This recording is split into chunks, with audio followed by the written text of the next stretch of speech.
স্বাগতম প্রিয় অষ্টম শ্রেণীর শিক্ষার্থীবৃন্দ। আজ আমরা দেখব প্যাটার্ন অধ্যায়ের যে ম্যাজিক বর্গ গঠন এবং ম্যাজিক সংখ্যা নির্ণয় করার সূত্র সেটা দেখব আমরা। তো আজকে আমরা দেখব বিজোড় ক্রমের অর্থাৎ 3, 5, 7 এই ধরনের ক্রমের ম্যাজিক বর্গ কিভাবে গঠন করা হয়। তো এখানে আমরা প্রথমেই 3 গুণ 3 অর্থাৎ 3 ক্রমের ম্যাজিক বর্গ গঠন করব। তো প্রথমে আমরা ম্যাজিক সংখ্যা নির্ণয় করে নিলাম। এখানে কিন্তু সূত্র আছে n × n² + 1/2। এখানে n এর মান 3, যেহেতু 3 ক্রমের ম্যাজিক বর্গ গঠন করব, তো ক্যালকুলেশন করলে আসে 15। তো আমাদের ম্যাজিক সংখ্যা কিন্তু 15। ম্যাজিক সংখ্যা বলতে বুঝি আমরা যে ম্যাজিক বর্গের দৈর্ঘ্য প্রস্থ বরাবর অর্থাৎ রো কলাম বরাবর যোগ করলে ওই সংখ্যাটা আসবে, এবং ডায়াগোনাল অর্থাৎ কর্ণ বরাবর যোগ করলেও কিন্তু এই 15 আসবে এই ক্ষেত্রে।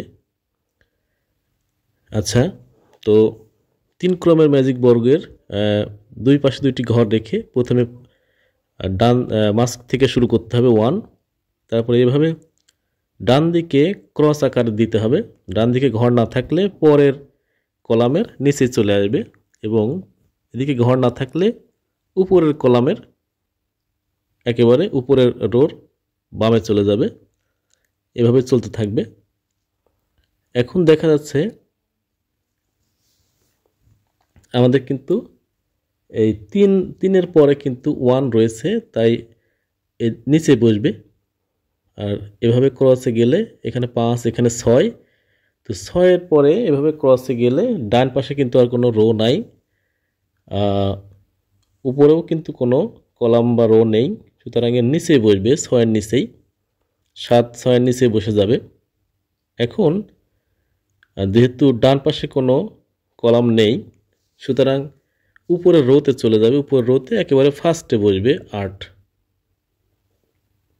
অর্থাৎ ডান পাশে কোনো কলাম না থাকলে উপরের রোতে ফার্স্টে চলে যাবে। ডান পাশে বাম পাশে কোথাও কলাম না থাকলে বা রো না থাকলে এটা নিচেই বসবে। তাহলে এখানে কিন্তু আমরা 9 বসিয়ে দিলাম। নিশ্চয়ই আমরা বুঝতে পেরেছি যে কিভাবে এটি ডান পাশের ক্রস আকারে তৈরি করা হলো। এখন আমরা সবগুলো রো যোগ করলে কিন্তু 15 পাচ্ছি, এবং ডায়াগোনাল বরাবর অর্থাৎ কর্ণ বরাবর যোগ করলেও কিন্তু আমরা 15 পেয়ে যাচ্ছি। সুতরাং এটা আমাদের 3 ক্রমের ম্যাজিক বর্গ গঠন করা হয়ে গেল। এখন আমরা দেখব 5 ক্রমের ম্যাজিক বর্গ কিভাবে গঠন করা যায়। অনুরূপভাবে 7, 9 ক্রমের ম্যাজিক বর্গ গঠন করা যাবে। তো প্রথমে আমরা একটি ঘর কেটে নিয়েছি 5 × 5, অর্থাৎ 25টি ছোট ছোট বর্গক্ষেত্র আছে এখানে। এটা হচ্ছে 5 ক্রমের ম্যাজিক বর্গ। তো প্রথমে ম্যাজিক সংখ্যাটা আমরা নির্ণয় করে নিচ্ছি। সূত্র n × n² + 1/2। এখানে n এর মান কিন্তু 5, কারণ আমরা 5 ক্রমের ম্যাজিক বর্গ গঠন করব। তো ক্যালকুলেশন করলে আমাদের যেটা আসবে সেটা হচ্ছে 5 × 13। তো আসবে হচ্ছে 65, অর্থাৎ ম্যাজিক সংখ্যা কিন্তু 65। রো বরাবর যোগ করলেও 65 আসার কথা, কলাম বরাবর যোগ করলেও 55 আসবে, এবং ডায়াগোনাল অর্থাৎ কর্ণ বরাবর যোগ করলেও কিন্তু 55 আসবে। তো প্রথমে ডান পাশে এবং বাম পাশে দুটি ঘর করে রেখে একেবারে মাঝে 1 থেকে শুরু করে এভাবে ডান দিকে বসাতে হবে। ডান দিকে কোনো ঘর না থাকলে একেবারে নিচে চলে আসবে 3। এদিকে ডান দিকে কোনো ঘর নেই, তাই উপরে রো চলে গেল। এরপরে 5-5-এর এ পাশে কিন্তু 1 বসে আছে, সুতরাং আমরা কিন্তু লিখতে পারছি না ওদিকে, সুতরাং এর নিচে আসবে 5-এর ঠিক নিচেই 6।